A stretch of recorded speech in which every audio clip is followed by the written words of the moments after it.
Hello and welcome to Filling in the Gaps. I'm Justin. I'm Darren.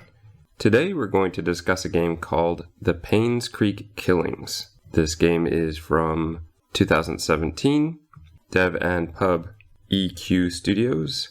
It has a very positive rating on Steam, 1,344 reviews, and the game price is $20. It is, for us, we played it about 12 and a half hours. It could honestly take you a lot longer depending on what you want to do with it and how much you don't want hints.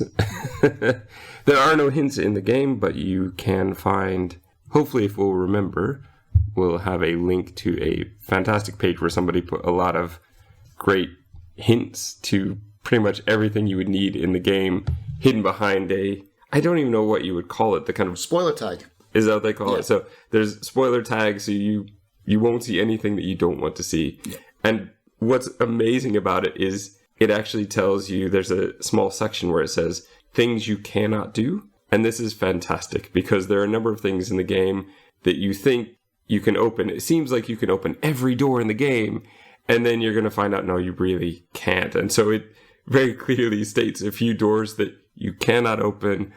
A puzzle that is a red herring, you actually can't solve it. Oh, okay. I'll be interested to find these out because I have no idea what that is. Okay, well, we'll get to that. Yeah, I definitely want to find out about that. But that's good because I spent a while trying to guess that puzzle and then found out, oh, I can't do it anyway, so it doesn't really matter. To talk about the Painscreek Killings, it fits some categories, but not completely.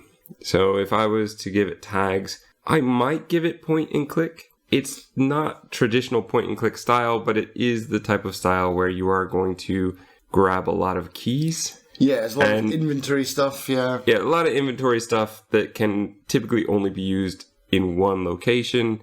It doesn't have the crazy fun aspect to adventure games point and click, but it does have that kind of feel to it. It has a kind of Myst feel to it in the fact that you are doing a walking sim with some puzzles. Completely alone. To really describe the game, I think best would be it's an escape room that is a ghost town. That's what I would have said. I think I wrote that in my notes. I said it's a giant escape room. Rather than an escape room, this is an escape town. Yeah. And there's a lot of joy, I think, in just being able to wander around a town at liberty and just be able to go wherever you can get into and explore whatever you can. It is not as big. I warn you this if you've not played it and you're about to play it. It's not quite as big as it feels when you first jump into it. When I got into the town, I went, oh, this is going to take a while. Yeah. And it will. I think we were about 12 and a half hours. Mm-hmm. But most of the buildings are boarded up. And very obviously so. So you won't be fooled into looking at a lot of buildings that you can't get into.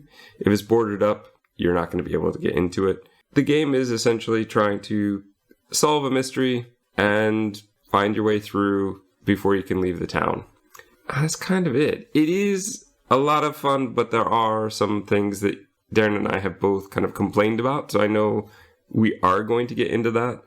And I think that with this game, because it is escape room style, it's sort of sandbox in a way, in the fact that we could be solving things in totally different orders. At the beginning, you can't. You have to follow an order. But then from there on, it can go kind of any way. Yeah, so. I don't know how we solved this, in what order. Right. And to be honest, I didn't write it down in order because it does get to a point where I took a lot of notes for the game. But yeah, as far as actually talking about the game, I stopped writing stuff down. There's a lot of running back and forth as well. A lot of backtracking. And that's probably, before we leave the spoiler-free section, that is probably the biggest complaint that you and I would have is just how far you have to go because it's a whole town and how much back and forth you have to do. Yeah, there's a lot. That adds a lot to the game time, to be honest. Yeah, I'm not a fan of that in general, but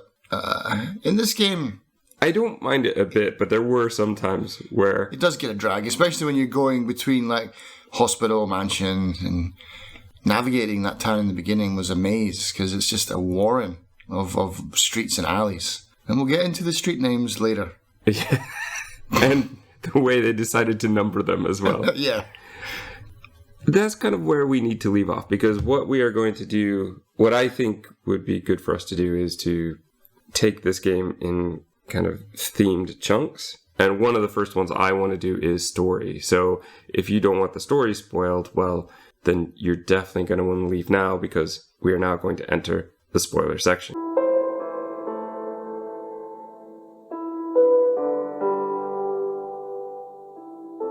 All right. The story.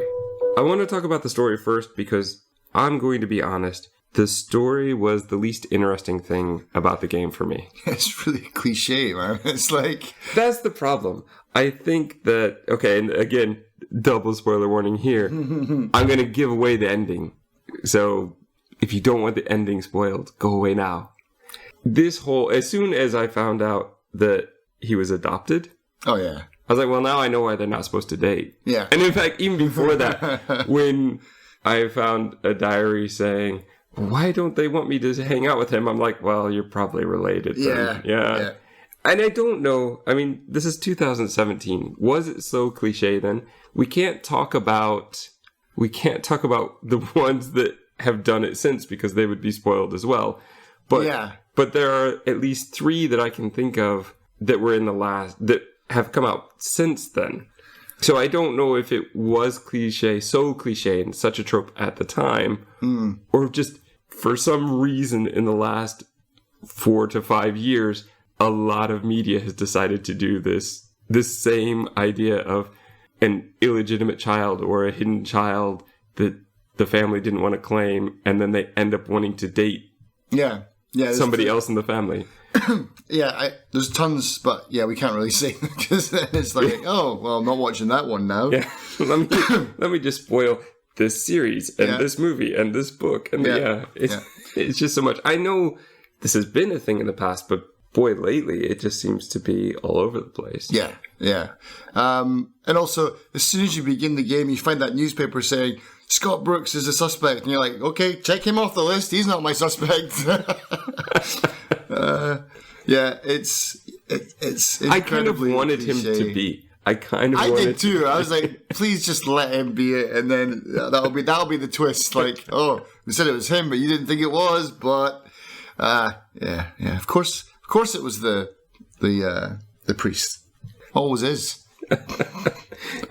It's not always. I mean, there was a butler. It could have been the butler. And they really tried to push it could have been the butler. In fact, making one of our main bad guy, like, basically trying to frame the butler so that he would be in the clear. Yeah. I don't know, man. It's... I don't know what to say about the story. Nothing. I think we've just said it. That's it. But that's why I wanted to start with it first, because I knew... I didn't know if it worked for you, but I knew for me it didn't work. And the problem with any of this kind of game is when I know that right away, when I see that article and go, well, he's probably not going to be the one. And when very early on I find out he's adopted, and I know... So it's already confirmed my suspicion he's adopted. That's exactly where this story is going. And then I've still got 10 more hours to play. Yeah, it's a different thing when you know who the killer is in a movie and you've only got another 90 minutes or an hour left to go. But when you've got 12 hours of backtracking across this ghost town, it can become a bit of a drag. Now, one of the things I found very interesting about this game, I do like it, but it's very unrealistic, is the fact that everybody in this town keeps a diary. Yeah. And that they hide no secrets in their diary whatsoever. No. None at all. It's very filling in the gaps. I love the fact that we had to put that story together. But it can, again, I think it's great in the fact that you'll get the same information twice. So if you miss one, you've gotten it from another. But after a while, when you've seen the same information 2 or 3 times, it starts to get very repetitive and boring. There's so many, you're so limited sometimes in these games. How do you, what's your vehicle for information? It's like newspaper clippings, diaries, letters, audio logs. That's too old and tired. I'm surprised there wasn't there wasn't. There weren't more audio logs in this game. There's a lot of reading in this game. Yeah. Holy moly, there's a lot of reading. I love how some of them, clearly, it was quite clever because you skip time, and I think that they made it look as though pages had been ripped out. So it's just been summed down into these are the important entries. Because otherwise, yeah, you would have to read through hundreds of days of. I think the way they got around that was though is because, from what I can tell, and this is part of my problem with this game as well, is that the whole thing is one giant mousetrap that's set by, what's the guy's name again? Like Father Matthew. I think. Matthew, that's right. So he has been, and that's kind of good because you can say that he has torn out the pages. He's leaving you the breadcrumb trail because he's trying to get you to leave town. To like, oh, I know who did it. It's not me. All the evidence is pointing to this other person. And so that's kind of how they get around it. But that's a hell of an elaborate mousetrap, man. And to think this has been done before, and he's reset it. Like it's a one thing resetting a 1 hour escape room, but resetting a 12-hour escape town. That's some dedication. That's some serious dedication. But Father Matthew has a lot of time on his hands. So I don't know how much more we want to get into the story. There's a lot there, I guess, but it's not really worth talking about, is it? I mean, there's the whole, illegitimate son and the maid who he had the affair with, and then the woman who takes care of her, and the way that they're connected. I do like the fact that the story is interconnected in a way that does feel like a small town. Yeah, everybody knows each other. Everybody is connected in some way. And even in a small town, people keep secrets. And I do like that. That does, to me, kind of feel good. I do, in a way, like that we get that story by going to this place and finding just one bit of information that would take us to another place. It's just, it just at times can be frustrating because this isn't real life. This is a game. But I do think in real life, this would be kind of how you might go about putting this story together. Yeah, because this is like the Super Mario of walking sims. It's basically the key is in another castle, Yeah. I thought we were getting into, when I first played it anyway, I thought we were getting into some kind of weird Cthulhu thing. Because the very first house that you find is like, it's been set on fire. There's a ritual thing mark on the floor. When you close the door in that room, there's writing on the wall. Like it goes over the door. Like, what does it say? Like, I've seen her, or she's here, or something like that. And I was like, oh, cool. We're in for like some creepy ghost, which we are in a sense. But you didn't see the ghost at all during your play. So I was like, did you see her? Did you see her? Nope. I never noticed her. Yeah, so I did. As soon as you come out of that first guy's house, the guy that's like been set on fire is in his apartment. There's only one house that's set on fire. Yeah, so as soon as you come out of that house, directly across the river in the forest, you see this black silhouette of a girl. You know me, I'm too objective focused. I probably went, oh, now I need to go to this place. And walked out and immediately turned right and took off. Yeah, just like took out the map, like, where am I going? Because I think as soon as you look away, and then when you look back, she's gone. Well, here's part of the problem. I found that house, but I didn't realize that house went with the key I got from the inn. Okay. Until very late in the game. Because of, again, what we're going to get into with the numbering system and the map. So, let me just say now, it doesn't make any sense. So, it was, that was very frustrating. So, that, for me, was way later. So, by the time I got to it, I didn't know what they were trying to do with that because it didn't. I think, if I had found that first, then it might have been a red herring to let me believe that. But I had gone through so much other mundane stuff by that point that I got to that and I went, well, he was obviously crazy. And that guy was, always drunk. Yeah. He was always seeing things. So to me, I just okay, whatever. Yeah. And move on. Give me the piece I need from this place. I think I made a note. This is where I rage quit. I actually think I played this from all the time. I don't think I just farmed this for cards because I do remember being lost for ages looking for this house or looking for the next house. I think I only managed to open about 2 houses and then I just threw down my toolkit, man. I was like, nah, I'm done. And I walked away from the game. It really upset me the first time I played it. I hated it. Because the streets make no sense. Streets are a straight line. Like, there's one, I think I wrote down here, 7 Black Pine Road. Now, Yeah. That's the burnt house, yeah. that doesn't make... It goes at a 90-degree angle round a corner. Like, streets don't do that. That's not how streets operate. Streets go in a straight line from one end to the other. They do not bend around corners into new streets. Like... I had thought that it would... Maybe I could give them the benefit of the doubt and say maybe it's this cloister off to the side. Sure.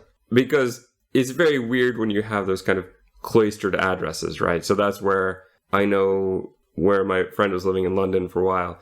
There was an address. You had the number, but then each flat within it had a letter. Mm-hmm. They didn't do that in this game, though. But I was going to give them the benefit of the doubt of, okay, well, if it's in one of these groups of homes just off of the road, Yeah. then maybe. I did find a number 7, but it was the wrong one. And that frustrated me for a long time. I thought I was going to need a crowbar. Yep. I mean, we're finding screwdrivers and other things. Why aren't we finding a crowbar? But no, it was just the wrong number 7. Although we're finding a screwdriver and a hammer or whatever, for me, 10 hours into the game, when I know I need tools and there's toolboxes everywhere, but I can't open any of them. No, you can only open the one you want, and you can only get one thing out of it.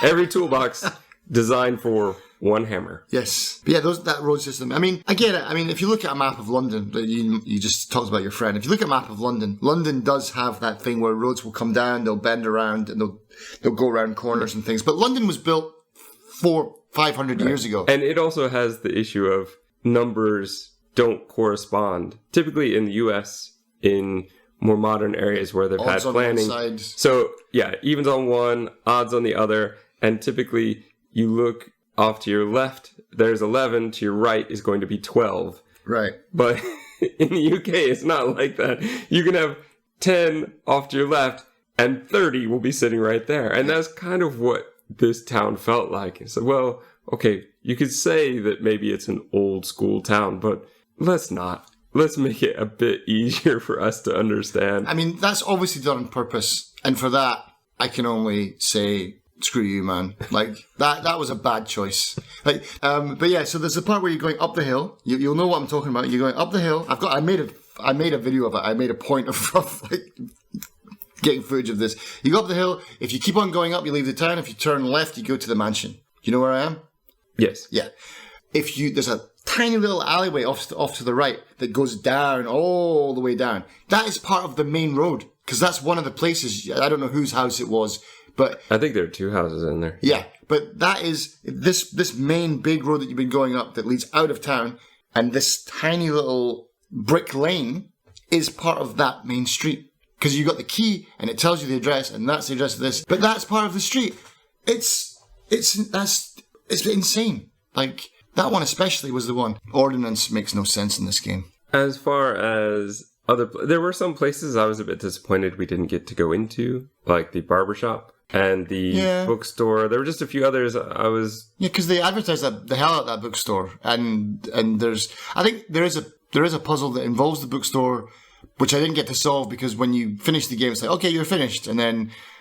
You can go back in. You can go back, but I was like, I'm done. I was done by that point. So just for listeners who maybe have finished it but didn't get all the achievements, you can go back in and it will start you at a point just before you get to the ending. Yeah, exactly. It'll stop you in the church. So you can go back and find the other things you're missing. I was interested in doing, but I was so fatigued, man. I was so tired by the end. There were, what is it, images or... There's something that they put on the outside of buildings. There's numbers on the outside of buildings that help you find a code for something. Yeah. Yeah, your favorite places is... The barber shop, yeah. And the post office. Yeah. Why did you like the post office? Yeah. Because people like sending letters. What's the problem? You're going to dump all over the post office as well. Yeah, it's frustrating to get around the town.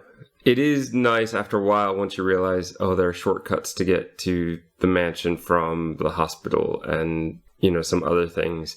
Loading times don't take a long time, but it is frustrating when you know you're going to get there. I'm going to get to that gate and I'm going to have to wait for it to load. Again, not a long time. Mm-hmm. We've played much longer load time games. Yeah. But it's just frustrating when you have to do it over and over again. It's the repetitive problem. Mm-hmm. Another thing about movement in this game is Well, you get to run, but I'm going to put run in quotes here because it's fast, but if you're inside a building, it's very fast. Yeah. But when you're going from the mansion to the church to the hospital, and like, can I put on a podcast in between? Yeah, or when you're looking for a drain to open, which I did. I was the very last drain, man. I opened every single drain in the whole town. The drain is one I couldn't do without a hint. I walked by it 5 times looking for it.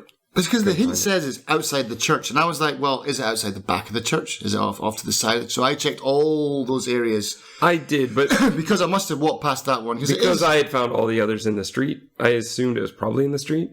But there's something weird about the color of it and the way that it's hidden by the shadow. There's a shadow on it as well. Because when I was looking up, where is this thing? That was everybody's complaint. It was a full page of people going... Well, I missed that. And I'm going, well, that was hard to see, you know. Like, but it was just one person put up one picture, and everyone went, "Oh, there it is, yeah." And everybody's saying, "Yeah, I walked by it a million times." Yeah. Well, I could have done with that information. I think, So, some of the things were clever in this game, but yeah, the movement was the shift to sprint button was welcome because usually in walking sims I like them. I don't like shift buttons. I don't like running in walking sims. I think, especially when they're short, but this game is not short, and that's why they included it. But like, I can't hop over a chain.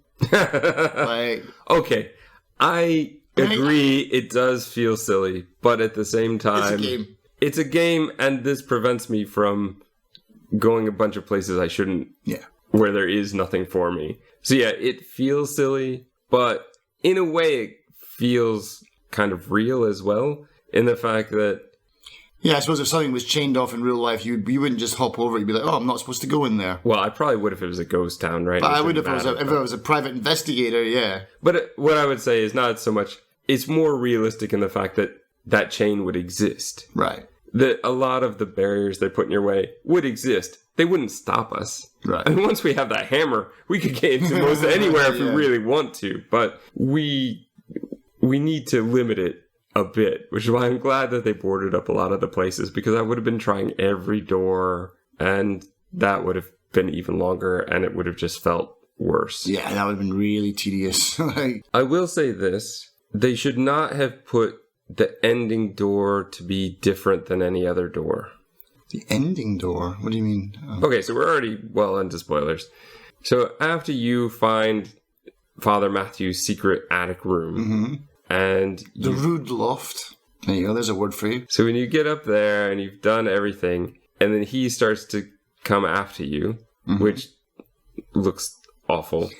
A lot of people are saying that ending, it came out of nowhere because for the whole game we've had nobody, and then all of a sudden he comes in and it's this chase that doesn't really need to happen, and you have to go into the tunnel even though you could have just ran to your car. Well, he chains off the door, doesn't he? He chains off the exit. Does it? Because I knew exactly where it's going, so I never ran. I never tried to go a different way. Okay, yeah. I don't remember that part at all now. You go out the basement, that's right. Right, yeah. But that's the thing.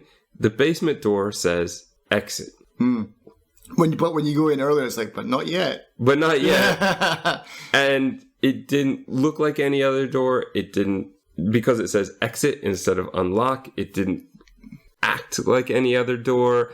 And so I knew the ending was going to happen here. So that's what I'm saying. I didn't even bother to go to the front door. Oh, yeah. If you go to the front door, he's chained off. He's chained and padlocked. Oh, okay. Well, that explains why you can't do that then. Yeah. I just knew where I was. That's where I went. I was like, getting out of here, going straight for the car.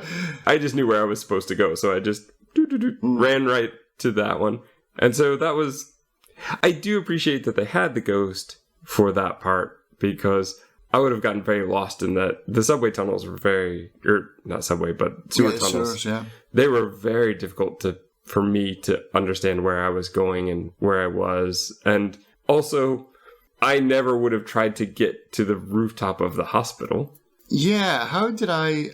Oh, I think I knew that immediately, because the first time when you go there, you're like, oh, someone could fall off that. Yeah, I did notice that. And then I was hoping that it was just going to be a death that we were going to solve along the way. Yeah. Not, here's going to be the ending. But I could see where it was pushing me, and I remembered that. And As soon as I came up in the hospital, I knew. But then at the same time, I was thinking, well, this is going to be awkward, because this is going to be the dumbest ending ever. Like, I thought he was just going to push me. That's what I thought. I thought I was just going to die or something like that. But yeah, the ghost saves you. Yeah, who would have thunk it? Yeah, well, that's the funny part then with the letter. At the end, when she's writing to, was it Dorothy, I think, who had hired the private investigator before. Mm-hmm. And in her letter says, I don't know why I was the one that saved. Well, yeah, the ghost could have saved the private investigator or, possibly a lot of people. Yeah, what with the last guy? Or, yeah. But I mean, the story, just to try and redeem the story a little bit, I did like how it all pieced together, at least. It was well fragmented, I suppose. It was just enough information to keep me interested in finding the next piece. Because even though, like you said, we both knew exactly what was going to happen, I wanted to know exactly how it was going to happen. So it was interesting enough for me to want to know the little details. See, I don't know that I felt the same. I really felt let down by the story. I like the way that it's fragmented. If it was a more interesting story or one that I hadn't put together so quickly, then yes, it would have been interesting. Yeah. But that's the whole problem. No, as far as story mechanics and putting it together, the story works for the most part. Father Matthew goes a bit off the rails, but... Yeah. I mean, I get it. He wants revenge. They killed his friend, who maybe he wanted to be more than a friend. I mean, he murdered a lot of people. Yes. I mean, it's not like he just got revenge on one or two people. He, done away with a lot. Yes. He's not a good guy. Yeah. No. So, yeah, he's not... Yeah, I don't know. And then he tries to kill us, too. And that's one thing about this town. It seems like pretty much nobody is a good person in this town, except for maybe Dorothy. Like, everybody else... Yeah. They're either having affairs or killing people or cheating people. Like the doctor...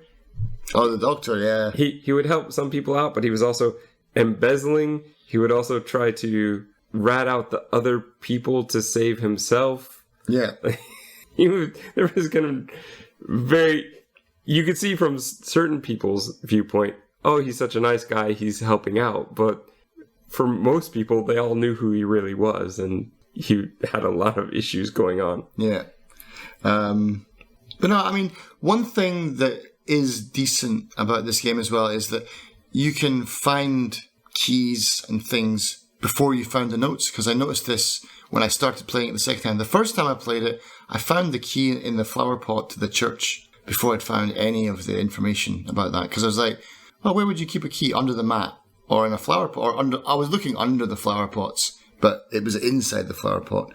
So I like that how the game is not linear, but man, that makes the game quite complicated. It can, yeah. Especially when there's no hint system or anything. I mean, and I do like that. I do like that this is the first game I've played in a long time that is hard. Like, really hard. This drove me insane. Like, because, we both played it for about the same time. I'm pretty sure I maybe played it for maybe 1 or 2 hours more. We played it for the same amount of time, but you got way more than I did. You got 80. You said you finished with 80%. Oh, that's right, because the game tells you percentage you completed, yeah. Because mine was I think it was 65 maybe. I maybe got to 70. So there was a lot more. I also went back a bit. Mm-hmm. So after I did the ending, did you go back? I went back because I had found some keys I had found something right towards the end that led to a couple of other things I could finish. Yeah. And so I just wanted to finish those. So I did go back for probably another hour to just finish those things and then go through the ending again just to see what it felt like after I already knew what I was doing. Here's a question about the end. What picture did you take for the newspaper? Yeah, so you get to choose, if you go back, you can choose a different one. So the one I chose the first time was... I'm just interested to see if it's the same as mine. I think one time I chose just the close-up of the picture of Sophia. Okay. It said, "Who killed my mother?" Mm-hmm. And I think the other time I just did basically what they did for their thumbnail, which is the the wall with all the string and the people. Ah, okay. Yeah, I took 2 pictures because I died the first time. Basically because I wanted to see what happened. But I took a picture of... Did you... It just starts you over. It just starts you over, okay. yeah. I took a picture of the evidence. I took a picture of the typewriter and the axe with blood on it. Right. And then the second time, I took a picture of him. Because when you turn around, just take a picture of him and start running away. So he made my front cover. With axe in hand. With axe in hand, yeah. So, that was my cover story. It was a nice hot picture of him. Well, now that you mention that, how ridiculous is it that the butler has an axe stand? What am I going to do with the gun rack? What am I going to do with a gun rack? You don't like it? Yeah, an axe stand. Well, he likes six his axes. He definitely likes his blades. Yeah. That's clearly why Matthew is directing anyone his way. Yeah. He's got tons of knives. I mean, unless guns. Matthew put it there. The whole axe rack? Well, maybe. I mean, after he's dead, he can do whatever he wants. Then why did he break into it? To make it look like... I don't know, man. Don't confuse me. That's what I was saying. If he's trying to say the butler did it, the butler would have the key to the axe rack. It would need to be smashed into. Yeah, exactly. Yeah, who knows? Yeah, so what's next? Well, were there any particular puzzles or things that were interesting to you? Okay, I'll tell you what would have been interesting was finding the bloody thing in the inn, like the secret shelf that... It's not that interesting, though. Well, but that's the thing. Nothing is interesting in this game. Nothing is interesting. No. But this is... I cannot express to you enough how not interesting the stuff in that is. Because even you said this to be like, the tea, what time's tea in the UK? And I was like, oh, it depends. And you're like, oh, never mind. I found it because, it was on the back of this thing. I opened it. There's nothing inside it. There's nothing inside anything, man. No. There was something. Oh, there's something, but it's just information. Incidental, yeah. It's just like a piece of paper. Everything's got like a bit of paper, a card with something written on it. Okay, but all right, let's go first with the tea time one. So the tea time one, from what I had found out, is they actually changed that puzzle slightly. Oh, okay. Possibly from the time you played it the first time to the time that I played it. On that flyer, there used to be the actual time. Okay. But then they replaced it with just saying tea time ? There's another note on one of the balconies that specifically says what time the lady of the house particularly wants her tea or something like that. So that's where you get your tea time. I think it's 3:20. Yeah, I don't remember. But I was going kind of minute by minute or 2 minutes or whatever, just because I was so frustrated. I had hit a point, and that's the thing with any of this kind of game. Every time I hit a point where if there's no hint system, then I'm assuming that I'm missing something. And I get stuck. Mm-hmm. And I don't have any keys that seem to fit anything that I can open. I don't have any codes. I don't have any information.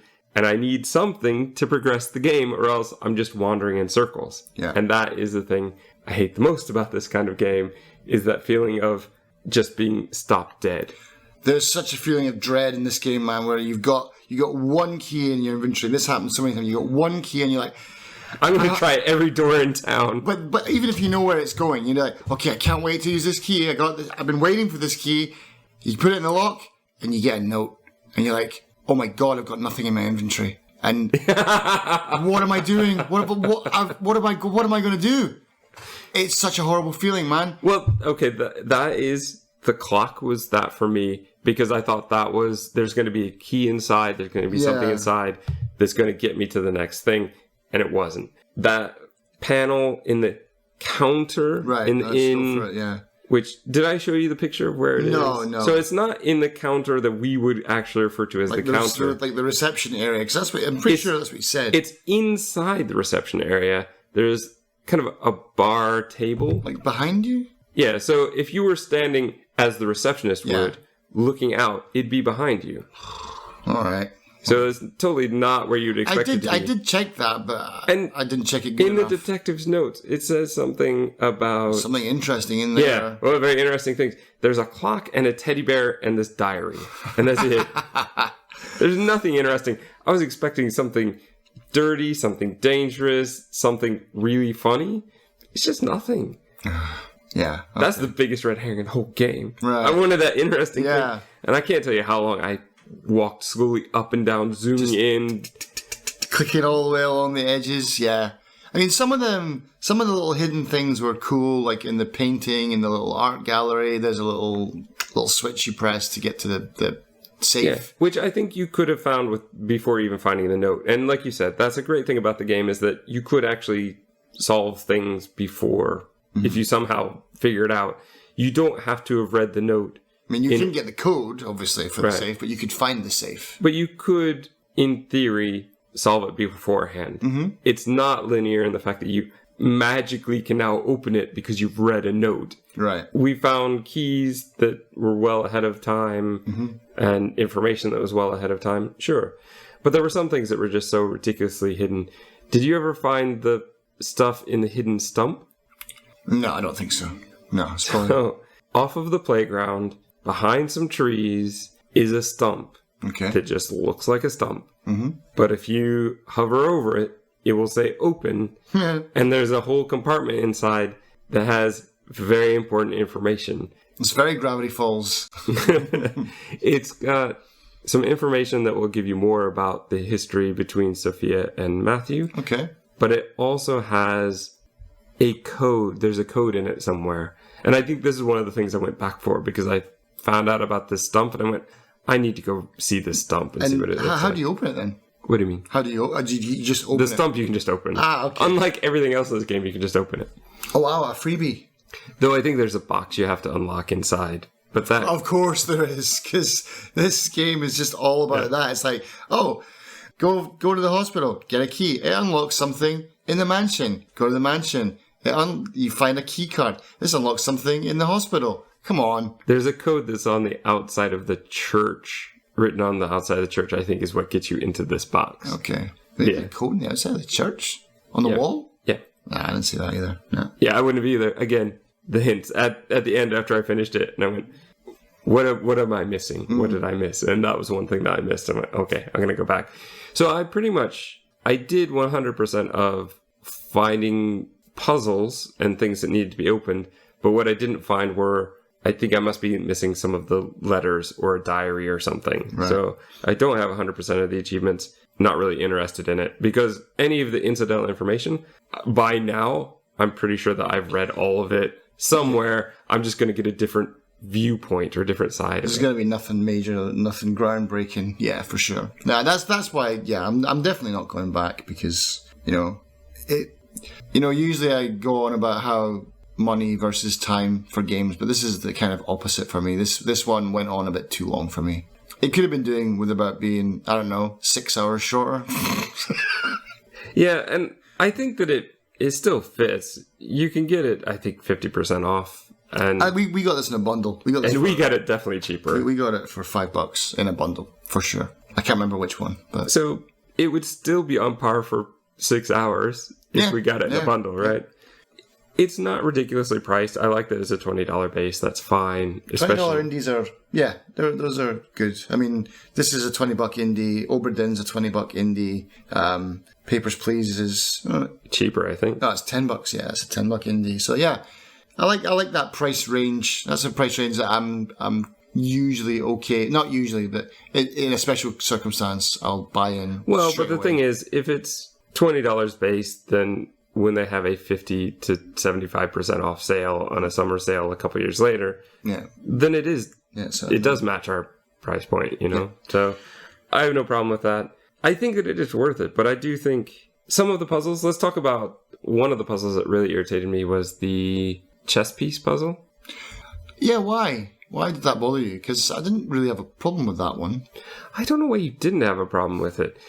You find the pieces. The pieces obviously have numbers at the bottom. Yeah. And then in the safe that you were just talking about, the one in the gallery, it gives a hint. The desk drawer in the study used the chess pieces, and it tells you the 4 pieces you're supposed to use, but not in the right order. Right. Was it not just from... I don't know if there was something else that told you the order, but I didn't know the order. So I put them in the order that hint gave. Okay. And that was wrong. Yeah, that's wrong. I don't remember. I think it's why even on the hint page that I found to help out, it said, it put, this will help you, in parentheses, somehow solve the puzzle. And I'm like, oh, maybe they also had the same problem of the numbers not being in the right order. I thought it was in the order of value. Like if you place a pawn as 1 point and then... Maybe it was. I definitely tried that before I had all the pieces. Right. So maybe by that point I had just given up and I wasn't trying every different way. I think I was just frustrated that I was trying to do it in the order of what the note said. Which would make sense. Yeah. So it's like, you gave me the answer, but you didn't really give me the answer. But yeah, maybe if I hadn't spent 45 minutes or something guessing through all the other pieces I had before I realized that there were more pieces. Right. Because I already found 4, but there are 6. Oh, the dartboard puzzle as well. The dartboard puzzle. That annoyed me as well, but that's... I understand what they were doing with that. And it's kind of dumb though. It's like, oh, I took a picture of a dartboard because that could come in handy later. Like, what? Pretty much everything that the butler is using for his secrets and his codes don't make much sense. But how would they investigate? Be like, oh, take a picture of this. Like, who would take a picture of a dartboard? Well, why would the butler ever set his code to be a dartboard where the darts could fall off anyway? And what is that? And why is that score particularly important? Was this the game of his life where he scored like a double bull and was it a triple 20? Can't remember what it was, but it was daft anyway. like, why do all these people need to, like, even my memory's bad, but I can remember a 4-digit code. Like, and if this is your code, do you really need to set up a puzzle to do it? I wrote down his mother's AOL account because I thought that might come in handy at some point. Yeah, I think that is honestly one thing about small town life that I don't think that this game gets quite right is not everything is going to be locked up. Like, this town is like Fort Knox or something. Yeah. You've got your desk drawer has a code on it. There's a key for every drawer, and was a music box, and absolutely everything has a key. I do like the achievement that told me I had all the keys. So I found I was like, yay, success! I have all the keys. But then that kind of disappointed me because I realized, oh, that means there's a lot that I need to solve that doesn't involve keys. All right. Because at least when you have a key, that's it. Yeah. It's done. You just need to match the key to the door. Yeah, I did write down, everything is gated, but not in an imaginative and fun way. It's all just locked doors. It's like the most boring escape room ever. It's a bit harsh. I was probably getting a bit pissed off by this point. But that is the hallmark of a bad escape room, is just find a key, use it on this to find another key, to unlock something else, to find another key. Yeah, they could have done some other things in this game, for sure. There were some. I did like the hidden safe in... What, in the art gallery? No. I mean, that's okay. That art gallery is ridiculous, though. He's got the Mona Lisa. I know, yeah. That's definitely not real. I mean, either he just really loves prints, and so he's put all the prints of the famous works up, or he's the most amazing criminal mastermind of all time, and he's got all this tiny town. He's got all of them proudly displayed in this unlocked room, the one room that's not locked. Yeah. It's just ridiculous. It's just so ridiculous. They could have chosen some less famous paintings to put up. But as soon as you put up the Mona Lisa, it's like, well, you're not going to fool me with that one. Well, at least they didn't reuse the assets and have another Mona Lisa somewhere else. It's true. No, that was okay. Yeah. And the code for that being his son's birth date, that works. That's one that you could have actually guessed. Mm-hmm. I think I did guess that, actually. And that's fine. I think that's great. No, the one in, Scott's bedroom? His childhood bedroom? Yep. It's the date on the airplane or something like that. Yeah. And that's what I liked. They were connected. They were right there. And I didn't know for a long time, though, that safe was there. I missed that somehow. And so when I did find that, I went, oh, finally. I've been putting this date into everything, and it's not been working. oh, well, it's right here. If I had inspected a bit more, I probably would have found it. Right. And the same thing with like finding the tombstone of the old pastor that worked there so you can get his birthday to unlock the confessional. See, that I didn't make that connection. That was one I needed a hint for. Okay. But that's the puzzle that you can't solve, is the one on the other side. Explain. Both confessional seats have a lock and code. Oh yeah, that's right. Does it not work in the other one? The other one doesn't. You can't open it. That's what I mean. That hint page said that confessional seat cannot be opened. Don't waste your time. Right, fair enough. I think I did waste some time on that. I'm sure you did. I certainly did. I was going through all the bulletins in the main part of the church and putting any sort of dates or times or any numbers I could think. And it didn't make any sense. But I'm going to get into this. And getting into that also doesn't give you a whole lot. So. Right. Yeah, the graveyard had a couple of things in it. That headstone of that guy, and it had the time capsule as well, which was... I didn't understand that, though. Help me understand that. Okay. We know about the time capsule because of the little girls sending messages back and forth to each other from the hospital. The time capsule we find is Derek, Trisha, and Scott. Right. Where's the time capsule for the little girls? I thought they were writing between Trisha and Scott, though. I thought that it was their correspondence. Is it another girl? I don't think so. It was like Nicole and her friend. Oh, then yeah, I don't remember that. I thought it was them. But then why would that note be there? But then when I opened it, I was like, later. why is Derek there? I didn't realize he was part of the equation. I must have missed some notes or just glossed over. Because as far as he had a major crush on... I know he had a crush on her, but I didn't realize that they were a group together at one point. They were. If you read some of young Trisha's stuff, and also Derek saying, oh, we used to hang out, but now she only wants to spend time with Scott. I did get that one. I found that one, yeah. So I do think that there was at least a window of time where they were. But I don't... maybe I'm totally wrong on that, but because it was written in little kid handwriting and stuff, I guess I just thought that it wasn't. But that's... Wait, I'm pretty sure that it isn't theirs yet. Your time capsule's been hijacked. Yeah. So you find that, but again, is there anything in that one? I don't even remember if that was... important or not. There was some other... You're asking the wrong person now because I didn't write it down, but there was like a teddy bear, there was a photograph, there was something on the back. There was a lot of stuff in this. And I think there was... Is this where we get the young Scott drawing of the secret rooms? Maybe. Yeah. Which that was useful because I had been carrying around that medical encyclopedia or whatever for ages, not realizing where it went. Right. And then... Oh, yes. Of course it should go there. But that's another puzzle where the way they've done it just didn't make any sense to me. So it will say something like 4 right, 6 left. And it's not from the book that you put in. It's like 6 books from the left side. Yeah. 3 books from the right side. But I don't know. Did that work for you? Did you catch that? Because I was totally baffled by... Well, it couldn't have been a combination lock, could it? So, yeah, I had to just go with, left and right.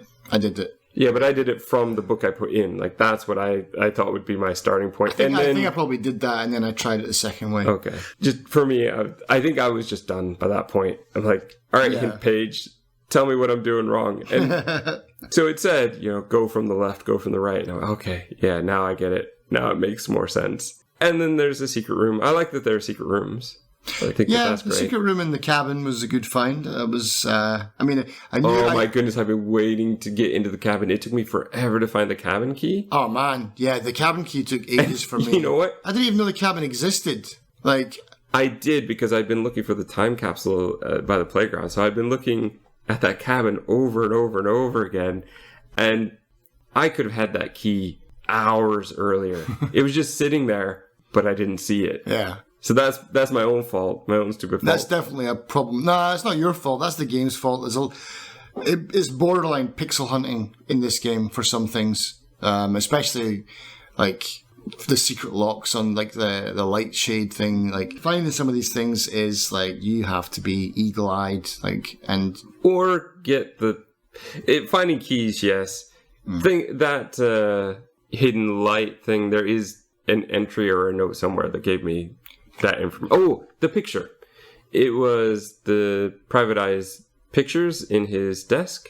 Okay. So one was of basically the secret area in the basement of the cabin. So I had been waiting forever because I couldn't get into the cabin, and I knew that it was going to be in the cabin, and I got in the cabin, and the bookshelf closet wasn't there that I knew should be there. Mm-hmm. And then, the basement's locked, and I need to go find the key for the basement. I was just...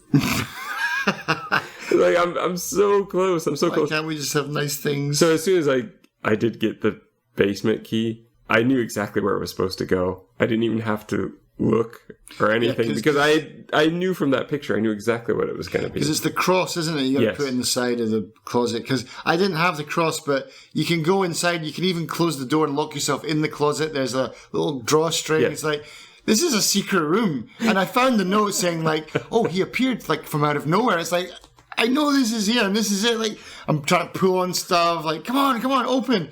No, I got to get that. See, luckily I had put that together, so I didn't waste any time once I finally got in, but it was much... I didn't have that key for the side of the thing, man. There are just so many things, like the Photoshop took me forever to get into that really wasn't that big of a deal, but because... it's got a shovel and it's got some key items. So you need those things, but the thing is, when you have found that clue within 15 minutes of being in the game, and you don't finally get into the place until hour 11 of the game, right. it can feel very frustrating because you're looking at all this stuff in your inventory, or when you get absolutely stuck and you can't do it, and you know there are these things that you need to do. Yeah. But the picture, there was also a picture of that light in the desk. And so for some reason, that's another room that I just didn't get into for a very long time.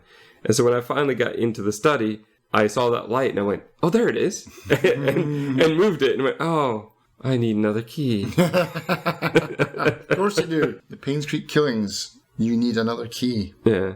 Were there any puzzles that you particularly liked, or any of the things that really worked well for you? There were some clever things, some things that felt a little different. That whole article on the bulletin board saying you need a Slim Jim was a bit too obvious. Well, why would you put that there? That seems weird. Let's commit crimes. So getting that was great because you could get into any car even if there was absolutely nothing in the car. Yeah, there's only like 3 cars in the whole game, but... I'm glad there were only 3 cars in the whole game. If they put 50 cars in the game, I went and tried I would have opened up every single one of them. Exactly. And hopefully got an achievement for it. Like, you're a car thief, carjacker. Puzzle-wise, I mean, usually I wanted more. I wanted more interesting puzzles. Things should usually stick out. Like, there's games that I played, I mean, obviously Myst and that are special, so they're burned into my memory, but... They were also... some of the first to do this kind of thing. But even things like the Talos Principle or The Witness or any other games we played, even though you didn't like The Witness, there'll still be puzzles that you remember vividly. This, not so much. There's nothing really special. It's not really puzzles. It feels much more like... I mean, it is. It's like you said. It's the kind of low end of the escape room where it's either get a key or get a code. Mm-hmm. And a lot of the codes were abstract. They were all over the place geographically. Yeah. They weren't, the plane being right there with the safe made sense to me. The gallery safe, where at least the code made sense because it's his son's birthday. I wouldn't use my own birthday to make a secret code, I don't think. So Father Calvin's I wouldn't have gotten that without a hint. Mm-hmm. Because I was looking for information about the church. I think there was a hint. Yeah, so I definitely found a bit of paper that said something about him. I knew he was important. There's his picture's on the wall. And he's the only gravestone that has, like, the month and the date and the year. Everyone else is just years. Really? Yeah, no one else has, I think, like, a December or a February. Everyone is just, like, 1982 to 1995, something like that. Whatever. They're very cheap on their engraving. Yeah, they are. But So nothing really sticks out puzzle-wise, man. Nothing. It is possible that I just missed some of those. Like I said, I didn't find all the notes, so I might have missed some of those hints that would have made it. And even the more notes clear. that I was finding, man, I was getting tired of reading, so I was glossing over a lot, which is not ideal for a game like this where reading is key. But I don't know. Yeah, nothing really. So I guess, are you ready just to sum it up? Yeah. Painscreek Killings it's an interesting game, honestly.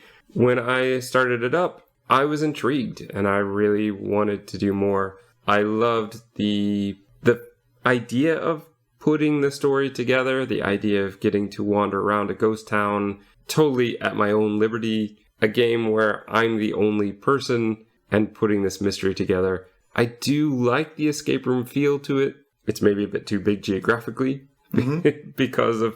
if we just had 3 houses right next door to each other, I think that would be a bit more fun than having to go back and forth and back and forth.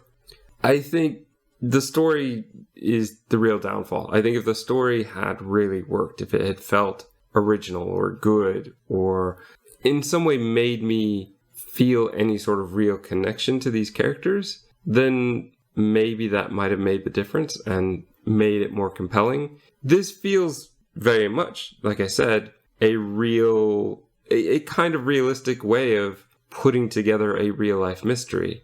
Yeah. It's just that the real life mystery to me wasn't that interesting. Would I play this game again? Probably not. I've already done it. No, I'm not going back, that's for sure. Would I play another game like this that they come out with? Yeah, probably. And in fact, I would probably jump at it earlier than later because I would want to get to it now. Yeah. But then you would be without your hints page because no one would have written it yet. I would, but we could be doing it together.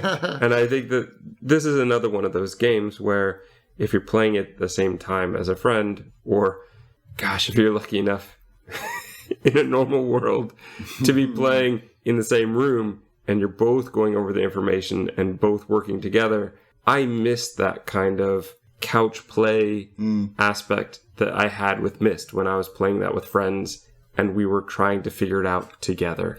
We'd go to someone's house, it would be the same thing, but we'd put on a game and it would usually be some puzzle game. Like I keep on harping on about God Tower that doesn't exist anymore. A single screen static puzzle and then just 3 people sitting around drinking beers going, all right, type in this, and then all right, get out of the way, it's my turn, I want to Google something, I've got an idea, things like that are really cool. And we did that with Black Watchman, but it's not the same as being in the same room. Right. And there are other games as well. I think you could have done that with the Silent Hill games, the Resident Evil games. Because we've all got our own PCs now, or our own consoles, and we're also adults we're now. Older, we've got families, whatever. But yeah, it's like... We don't know what, university age players are doing or high school age players are doing. Maybe they are still getting together. It seems like they're doing a lot of online stuff though, like they're playing co-op stuff. I mean, the closest I've got to that now is playing Fall Guys with my daughter. Like, we take turns and just watch each other screw up or get the crown, whatever. So that's been a lot of fun recently. But that's dominating my time. It's like, I like Fall Guys, but it's like...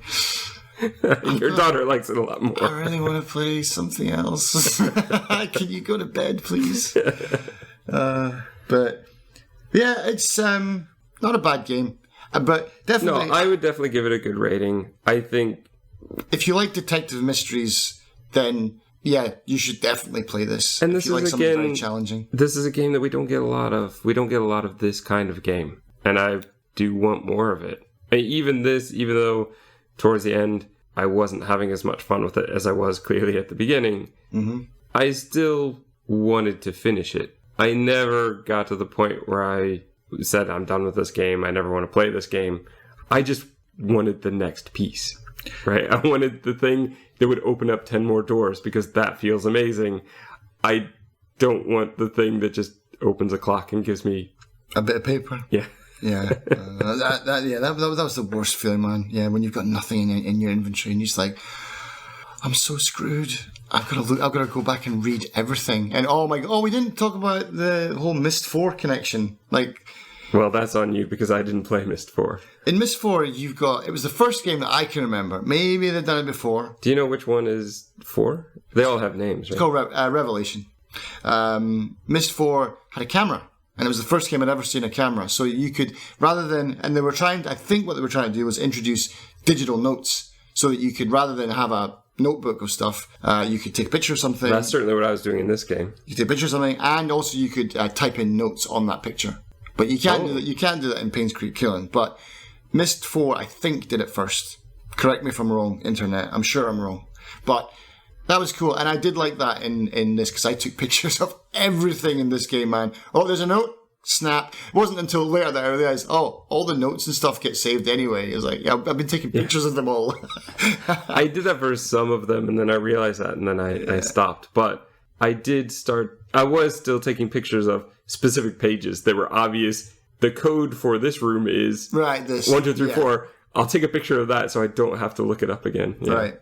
Yeah, because there's sometimes even going back, like, which diary was it in? Because there's so many diaries. Like you said, everyone in this town has kept a diary for the last 20 years.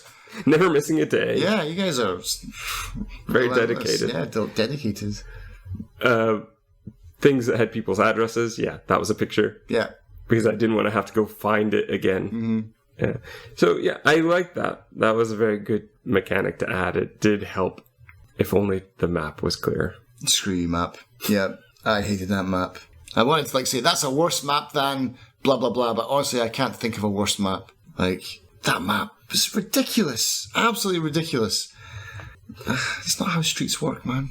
Maybe they do in where you're from, because I don't know where this guy's from, but credit to him, man. It's like this is a tiny development team. If only him. I'm not sure if it's a one-man team. I don't think so, because there were credits at the end. There's more than one name, but yeah, small, definitely a small team. And that's again why I don't want to be too harsh on it. And relatively great job out bug-free as well. Like, yeah, it was a good. I didn't have any crashes. I didn't clip through anything. Yeah, everything was well tested and stuff. So yeah, credit where credit's due for that. I'd like to see them do a bit more, another puzzle game for sure, but not just locks and codes. Well, here's hoping. Gaps filled and more gaps created.